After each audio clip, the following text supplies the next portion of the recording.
Sabi ni Nicholas Koopman, si BBM lang daw ang may karapatan na magpauwi kay Digong sa Pilipinas. Paano makauwi kung ang mga ICC investigator ay nasa Pilipinas na? O, pakinggan ninyo si Bato.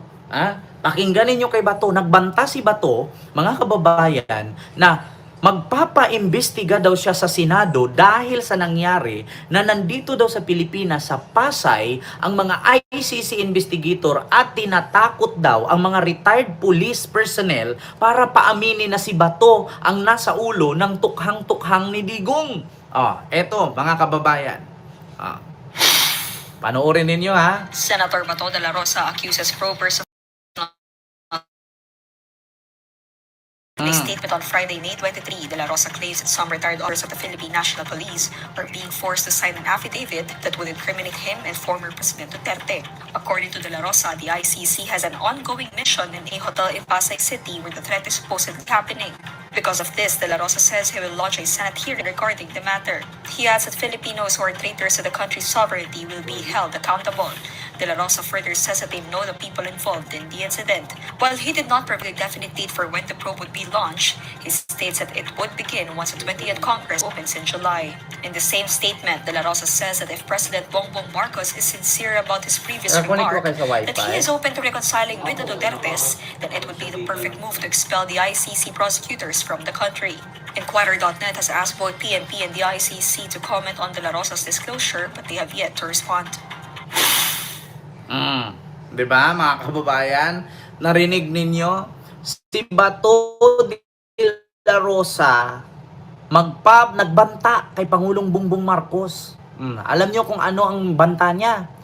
Magpapaimbestiga daw siya sa Senado dahil meron daw siyang mga intelligence na nakakarinig, nakakasagap ng radar na ang mga ICC investigator daw nasa Pasay naka-hotel. Ngayon, pinapatawag daw ng mga ICC investigator itong mga retired policemen or police personnel at tinatakot daw nitong mga ICC investigator na paaminin na si Bato, si Digong ang nasa likod ng war on drugs. Totoo naman talaga na sila. Alangan naman si Tarpulano ang nasa likod ng war on drugs. Alangan naman si Ken Garcia ang nagpatukhang.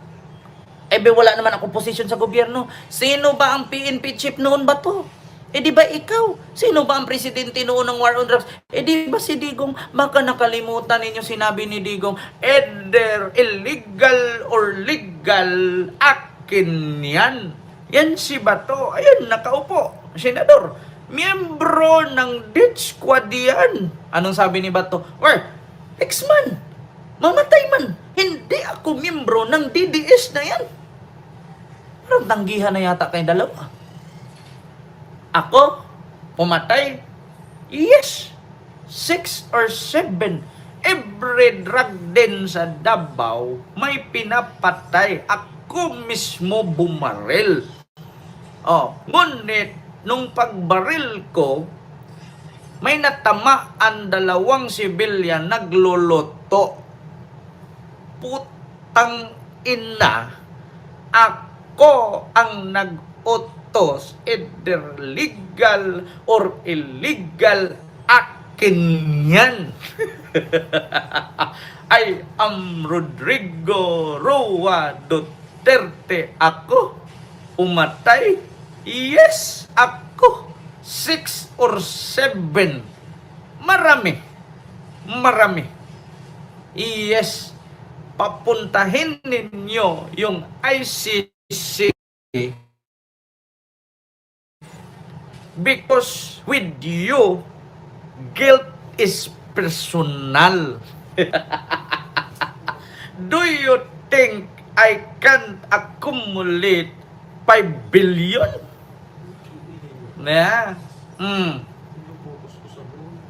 Ay, Diyos ko mga kababayan. Ganun naman talagang sabi ni Digong. Ako, nag-utos, patayin yan. Si Sarah, yan si Inday. Kung sa akin, patayin nyo yan. Si Inday, bakit buhay pa yan? Patayin nyo na yan. Di ba totoo naman? Ah, alam naman ba to? Sasabihin ng mga retired police na si BBM ang nag-utos sa war on drugs, mismong si Digong inamin ikaw lang yung tumatanggi. Tapos ngayon magpapa-interview, ano-ano ka dyan sa Senado na magpa-imbestiga ka kasi pumasok na mga ICC investigator sa Pasay. Putang ina. Hindi. Putang ina talaga. Huwag mong subukan masira ang bagang mo.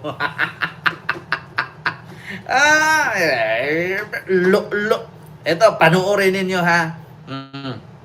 Mga kababayan, wait lang, i-check ko lang dito sa cellphone ko kay parang wait lang, i-check. Ito ha, si Digong, ha, Digong Duterte. Inamin ang sandamakmak. Sandamakmak. Ito ha, kalimutan eh. Putang ina. Kalimutan eh na.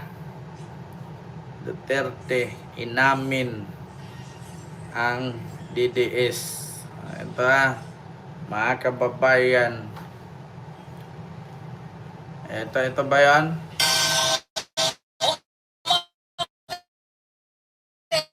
Si Pangulo argumento ni Environment Secretary Gina Hindi Lopez. pala. Ito, inamin ni Duterte. Inamin ni Duterte sa Quadcom. So, mga kababayan, hindi nyo tumatanggi. Kahit pa sinong DDS, hindi nyo matanggi ito, mga kababayan. Tama ba na tawagin po itong Davao model or Davao style, Mr. Chair? I cannot control the semantics. Mr. Chair, yes or no? Davao style. Do not ask me to answer yes or no. You are not an investigator. Mr. Chair, Nagalit tayo ang- po ay nasa investigasyon kasalukuyan, Yes, Mr. but you Chair. are not an investigator. Why are you asking me to answer Mr. Chair, yes or no? tinatanong ko na... Point of Session order. suspended.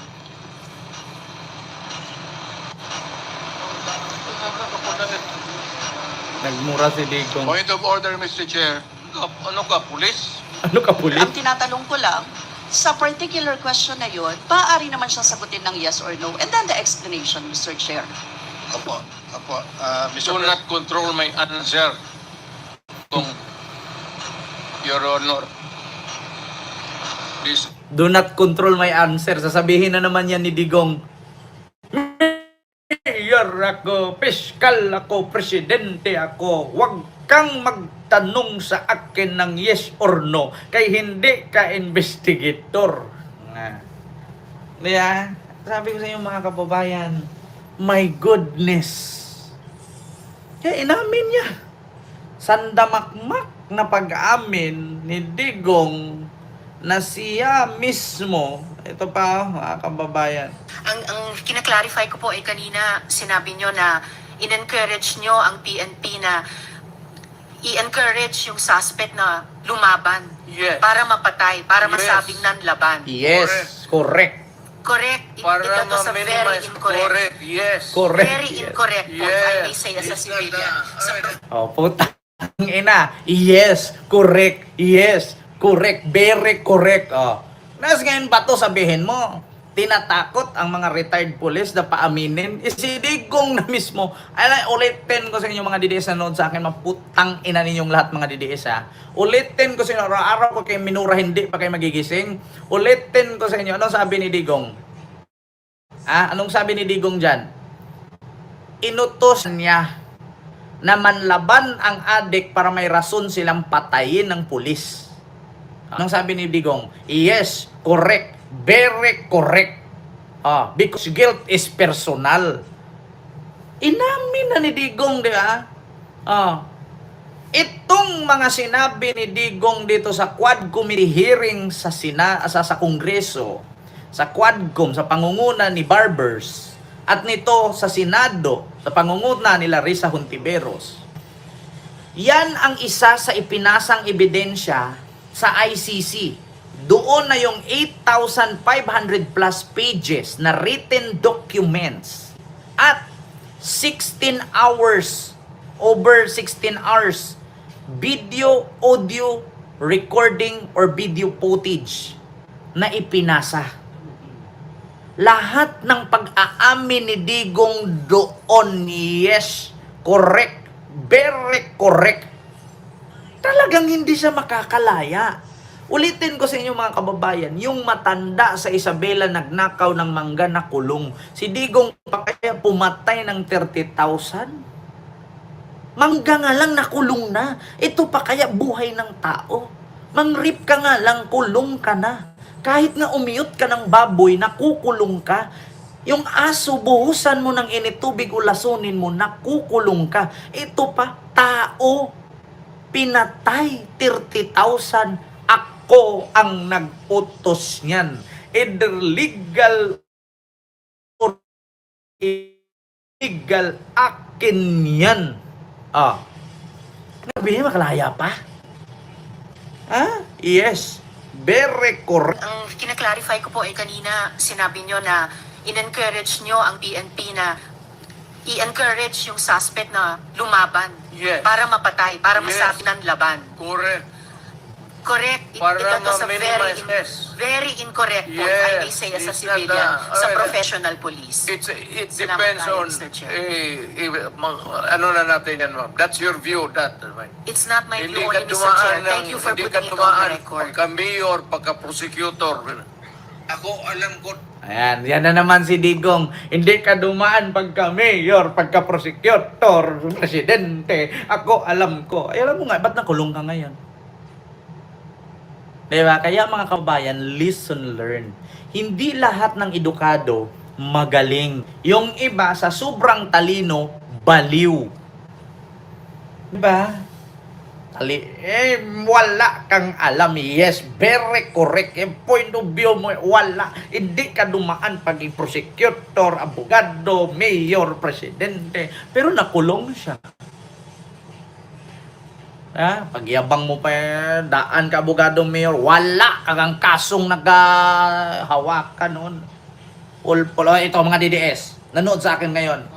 Sabihin ninyo sa akin, anong kasong nahawakan ni Digong na naipanalo niya? DDS, comment. Comment. DDS, alam ko maraming DDS. Sa 4,500 nanood sa atin ngayon, sa oras ng alas 10, walang isa ni DDS dyan. Sabi ko nga sa inyo, magbigay kayo ng isang kasong hinawakan ni Digong na naipanalo niya. Pati kay Sarah.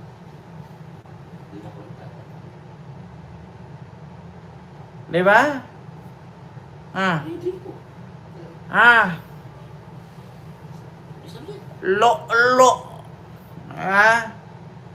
Wala.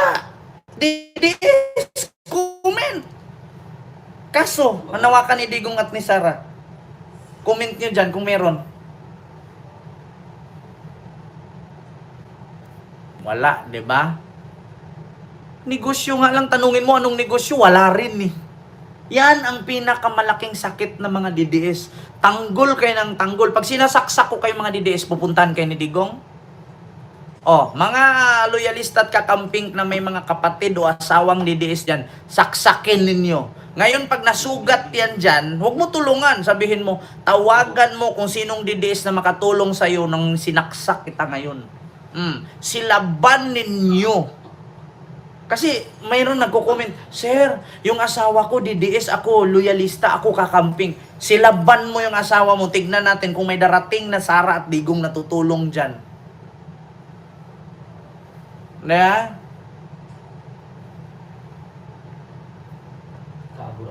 Sabi nga ni Luistro, hindi daw registered yung law firm ni Sarah eh. Wala daw permit. Ay, Diyos mio. Alam ko, DDS ako noon. Yes, very correct. Yes, ang gigil, ang lolo nyo. Parang nasa wrong turn. Yung mukha ni Digong, oh, gigil na gigil. Sabi ni Risa Hontiveros, kainin ko tong mic. Sabi niya, ganito, ganin. Ganin. Ay, naging Amy Marcos bigla. Amy kasi. Amy. Oh, yan. Oh, sabi ni Risa, kainin ko tong mic. Sabi naman ni Digong, ganun. Amy Marcos. Kaya pala mahal na mahal ni Amy si Digong. Pareho sila baba. Yeah. Sabi ni Digong, ganyan. Alam mo, kahit anong gigil ni Digong, nakulong pa rin. Alam nyo na ha, sinabi mismo ng abogado ni Digong na si Nicholas Kaufman, hindi na pwedeng makauwi, nahihirapan. Ang taging magpapauwi lang kay Digong ay yung nasa palasyo daw sa Manila na nakaupo sa kanyang palas. Na yung nagtapon kay Digong sa dahig. Sino ba yun? Nasa palasyo nakaupo sa palas. Si Lisa? Si BBM? Ngayon, walang gilit na mangyari. Walang gilit. Walang gilit. Sabi ko nga sa inyo, magbunyi. Diba sa aeroplano? Diba gaganon? Over the life vest is over your seat and your bag is over the overhead bins. Tapos you can put the oxygen and then you suot the life vest and then you use the mask. Bago mo gamitin yung mask, ikaw muna una. Kasi pag iuna mo yung katabi mo, mabaho hininga, maaamoy mo lahat. Di ba? Parang pilitan na po yung course. Yung bago makuha yung life vest. Your life vest is under your seat. You can put your luggage in the overhead bins. Yeah, Pag hindi ka pumalakpak, hindi lulubo yung life vest. Bago mo kunan yung life vest, Papalakpak. under your seat. You can get your oxygen. You can put the magkaroon ng sa eroplano. Pero bago ka mulong sa iba, unahin mong bugahan para maamoy mo ang hininga niya.